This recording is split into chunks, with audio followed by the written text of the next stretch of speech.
Hello भाई, मेरा नाम है दीपक और मैं आज आपको बहादुर कहानी का सारांश बताऊंगा।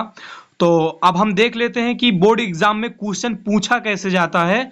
तो ये रहा 2023 का क्वेश्चन पेपर। अब हम इसमें देख लेते हैं। तो ये देख लीजिए, बहादुर कहानी का सारांश अधिकतम सीमा शब्द जो होगा वो 80 होगा। ठीक है भैया। तो अब हम 2024 के क्वेश्चन पेपर को देख लेते हैं। ये है 2023 का क्वेश्चन पेपर। अब हम 2024 के क्वेश्चन पेपर को देख लेते हैं। ये देखिए, ये 2024 का क्वेश्चन पेपर है। तो अब हम इसमें देख लेते हैं। तो ये देख लीजिए भैया, 2024 में बहादुर कहानी का सारांश नहीं पूछा गया है और 2023 में पूछा गया है। तो ये 2025 के लिए मोस्ट इम्पॉर्टेंट टॉपिक हो जाएगा। ठीक है भैया, मैं इसको मोस्ट इम्पॉर्टेंट टॉपिक इसलिए बोल रहा हूं कि ये 2023 में पूछा गया था हमसे और 2024 में नहीं पूछा गया है। आने वाले 2025 बोर्ड एग्जाम के दृष्टिकोण से बहुत ही इम्पॉर्टेंट क्वेश्चन हो जाएगा। तो अब हम बहादुर कहानी का सारांश देख लेते हैं। तो पहले यहां पर डाल लेंगे बहादुर कहानी का सारांश। ठीक है भैया। तो यहां पर हम लिखेंगे, अमरकांत जी द्वारा लिखी कहानी बहादुर एक माध्यम वर्गीय परिवार में नौकर के साथ परिवारजनों द्वारा किए गए अत्यधिक कठोर व्यवहार की कहानी है। तो इस कहानी के लेखक भैया कौन है? अमरकांत जी। तो अमरकांत जी को हम अंडरलाइन कर देंगे या तो ब्लैक पेन से लिख देंगे। ठीक है। तो अत्यधिक कठोर व्यवहार की कहानी है। लेखक ने स्वयं को कहानी का पात्र बनाते हुए कहानी की आत्मकथात्मक रूप से रचना की। ठीक है भैया। अपने से संपन्न रिश्तेदार के घर नौकर द्वारा जुटाई गई सुविधा एवं शान। ठीक है भैया, थोड़ा इसको हम ऊपर कर लेते हैं। जुटाई सुविधा एवं शान को देखकर लेखक की पत्नी निर्मला स्वयं भी एक नौकर रखना चाहती है।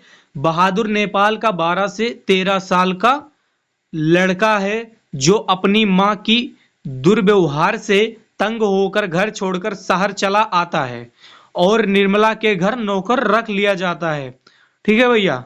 निर्मला और उसका परिवार बहादुर के प्रति पहले तो अच्छा व्यवहार, अब इसको थोड़ा हम ऊपर कर लेते हैं, अच्छा व्यवहार करते हैं, लेकिन धीरे धीरे कठोरता बरताने लगे।